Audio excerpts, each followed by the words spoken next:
everybody, and welcome to another episode of The Practical Planner.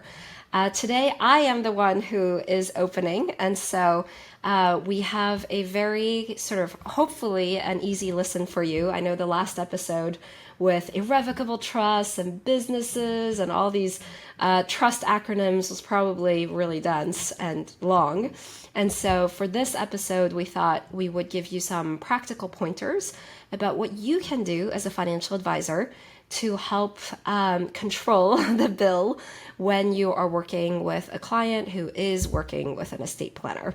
And so, Thomas, today I'm going to start by asking you sort of as you help your clients navigate estate planning, either for just, succession planning, like, they're at death, basic foundational estate plan, but also, some of these more complex wealth transfer strategies, and you have to coordinate with an army of advisors. What do you do? What are you seeing out there, and what are some of your strategies?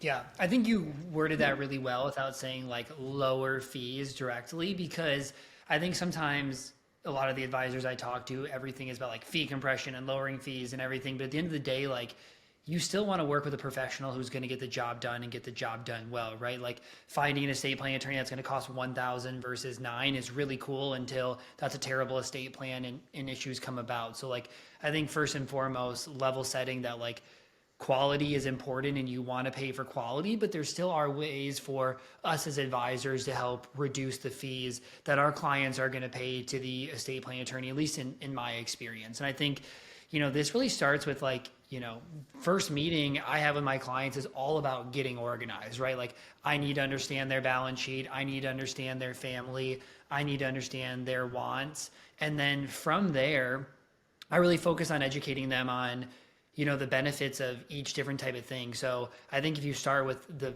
bare minimum of just getting a will in place or getting a revocable trust in place, I think it's just educating them on the differences between the two, why one potentially could be better for the other. So when they walk into that first client conversation with the estate planning attorney, they're not like, I've never heard of the word revocable trust, right? Because I'm pretty much a flat fee advisor, but like a lot of the estate planning attorneys are hourly. So the more questions you have, the less you know, the more that's going to cost. And I think that makes sense to everybody.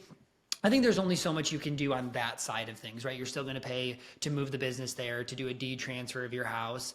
I think there's a lot more that we can do on the irrevocable side of things, right? Because if you walk into the attorney's office and you've never heard of any of the different types of trusts, it is overwhelming.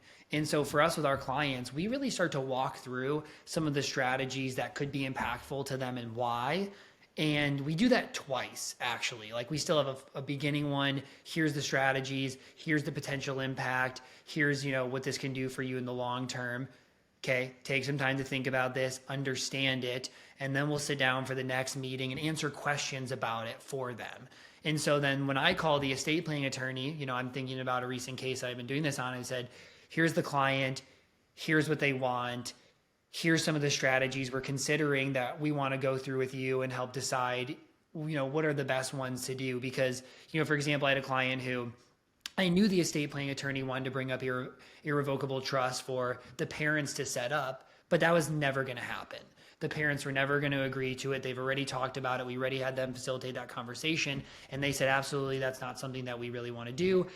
And so he just wanted to set up things for himself, even though he had really wealthy parents. So instead of sitting through an entire hour-long meeting of the advisor showing all the estate planning strategies the parents could use to benefit him, we didn't necessarily have to go through that time and do it. So to me, I think it's really all centered around a lot of time gathering the information. So, I think you can attest this. The first meeting, if somebody didn't have an advisor sat down with you, would be all about, let me get to know you. Let me get to know your family. Let me know your business. Let me get to know your balance sheet. And then let's start educating. And that's probably the first 3 meetings. And so what we can do is we can condense down those first 3 meetings to potentially only 1. And I think for some people like, well, you saved 2 hours. Well, we also saved hours of them gathering it and organizing it to give to them, which can, maybe that reduces 20 to 30% of the cost. Yeah.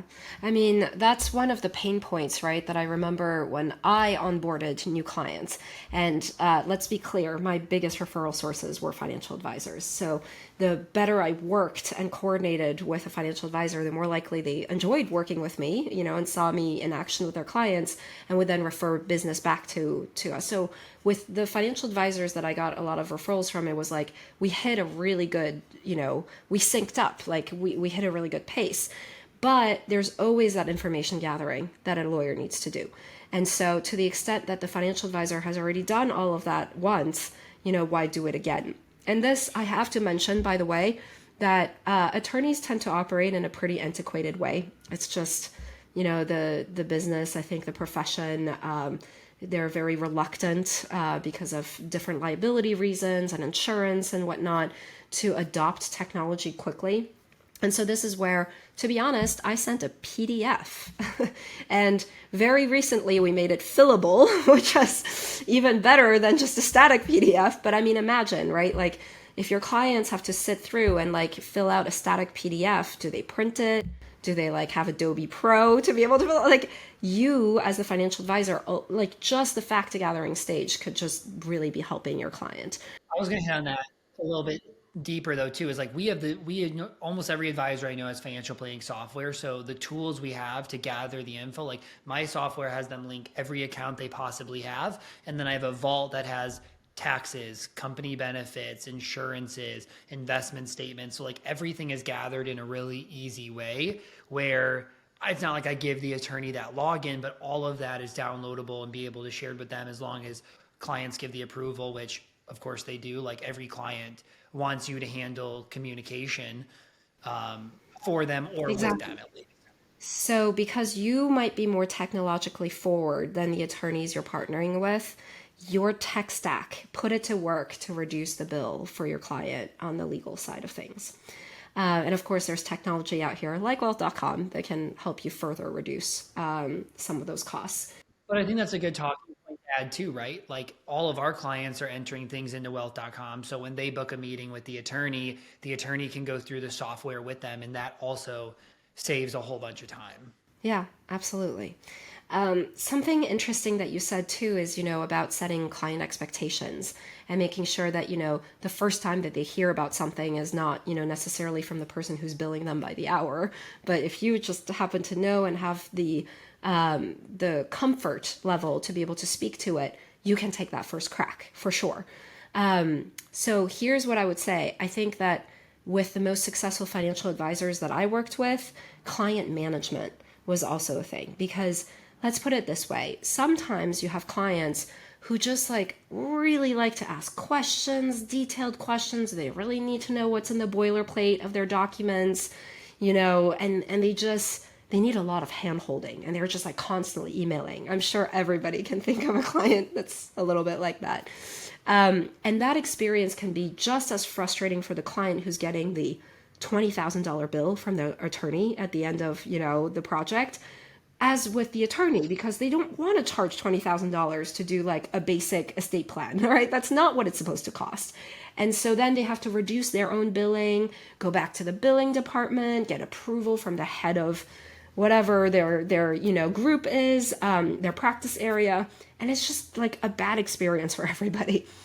And so in that case, sometimes it's helpful for you as a financial advisor to tell the client like, listen, maybe I can interface with that attorney, and take that burden off of you because I know how you run your life, like let me take that on and make sure that you feel like you're set up, but without like kind of like spinning the wheels of all the parties involved.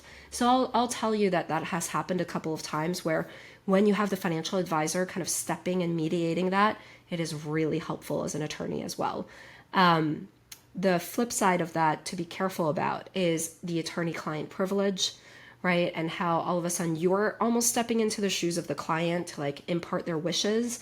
So just making sure that when you're doing something like that, you're being the liaison, keep the client copied if you can, make sure that you have things in writing from the client because sometimes you don't want to copy the client because that's what starts their wheel spinning, but at least that you have like a trail for like they instructed you this way and now you're going to go and instruct somebody else. There were some clients we never even talked to. because of the family office, or, and things just came straight through from advisors in their, inner circle. And so, there are some things to think about there too, about the dynamic. Yeah, that makes a lot of sense. And I think, if you're an advisor with a pretty good practice and you have some good attorneys that you refer to, most of the time they want to work with your clients. And so they'll have conversations with you and educate you without charging you. Like, I've luckily had that experience. I have a bunch of great attorneys I talk to. They help answer questions. They've never once billed me for it. If they did, obviously that would be part of it. I think another way is there are flat fee attorneys. I've found some really good flat fee attorneys. It's not like whatever we do is $5,000, whatever we do is 10, but they give you at the start, hey, I got to know them. Here's what we're thinking we'll do. It's going to cost $15,000 or whatever. And so sometimes I think people just really like to know the cost going into things. I think it's just kind of, hey, we charge $600 an hour. How many hours is going to be? Well, really hard to say. Okay, well, could you give me an estimate? Like, we really have no idea because it could depend on this, this, and this. And then if this happens, you're like, okay, well, that's really scary. So I'm going to say no. Even if 15,000 ends up being more than what it was, I think a lot of times people just like to know the number, call it a day, it's planned for, and that there isn't just a large unexpected expense. So some of my clients have really liked that structure in working with those type of attorneys. Same with financial advisors, right? Some are okay with AUM, some only want flat fee advisors. They know exactly how they're charged, when they're charged, etc. So I think that's something good to know. And I will say, two things on that. The first is, I think that you're owed a quote, like an estimate. And sure, the lawyer can, couch it and be like, well, I still, I'm going to bill by the hour or whatever. But you should be able to just like put a number on it to just give you a sense for how efficient that lawyer is, right? Because that lawyer could be like a solo practitioner where like every hour they work on your account is like their billing rate, versus like some attorneys start building some efficiency into their practice. They have paralegals, they have their own tech, how efficient they are, the billable hour can't kind of substitute for that metric. And so I actually think as a like bill of rights for the client, like you're owed an initial estimate. Plus, like anybody just wants to be able to budget. I mean, you guys as financial advisors, like that underpins, like the very basics of what you're doing as a planner, right? And so, that's just a line item that goes into the budget. And lastly, I will also say, don't assume, and I'm sure you know this, but don't assume that the wealthier your client is, the less, sensitive they are to a legal bill. I think, I was always surprised by this, but there are some clients who like had so much money and they argued over every single, like billing block that I had on my invoice versus like, a client who didn't necessarily like mass affluent and who just like was so pleased with the service, just like never argued a bill. So you just never know. That doesn't surprise me at all. Like, again, I've worked with a household, they're like 100 million net worth, and they like the nicest place they shop at is Target. They like won't buy clothes anywhere nicer. And then you work with people who make $250,000 and, they're buying Gucci, everything. So like that does not surprise me. I think the only last thing I'll note is like, obviously a way to reduce fees for me and my clients is that I do pay for wealth.com, and then that my clients can, the ones that fit, do it through there. And then another one is a lot of times what I think is great planning for parents is your kids should have power of attorneys and medical power of attorney set up. And I can just invite their kids to do that through wealth.com without it being a cost that would prohibit them from doing it. Yeah. So, well, thank you for that plug-in, Thomas. I actually, it's interesting that you should mention that because I remember having clients where, the parents have done tens of thousands of dollars of planning to be able to reduce their own taxable estates and get things out. And then you ask like, well, your kid is in their 20s and they're not married. They don't have kids. So if they pass away, something happens to them, all the assets that you just transferred to them come right back up to you because of, default like intestacy laws. So you as a financial advisor sometimes can just like bring that up and kind of see how if the client is open to actually taking on the bill for their kids to do their own estate planning. But with certain tools now, it can be, like you just need a basic plan for the kid. It does not need to have, your dynasty trust in it or whatever else. They just need to pass assets to their siblings or somebody else, but not the parents. Yeah. Okay. Well, I think this was another really helpful episode. I know this was a big question that I had when I was starting to engage in, work with estate planning attorneys. I was very price conscious for my clients of like, you just started with me, you're paying all these financial planning fees. Now we're going to have you pay estate planning fees. Like, how do we at least make it the best situation you can? And I think this episode did a really good job of helping people understand that. So again, Ann, thanks for joining me. I love doing this podcast with you, and I've been getting really good feedback from people about how great it is. So hopefully we continue to just get more and more people listening. And, all the listeners that do enjoy this, the best way you can help us is share this on social media, like it, subscribe, and that would be really helpful. And then submit your questions or things you want to talk about to us. So, all right, everybody. See you next week.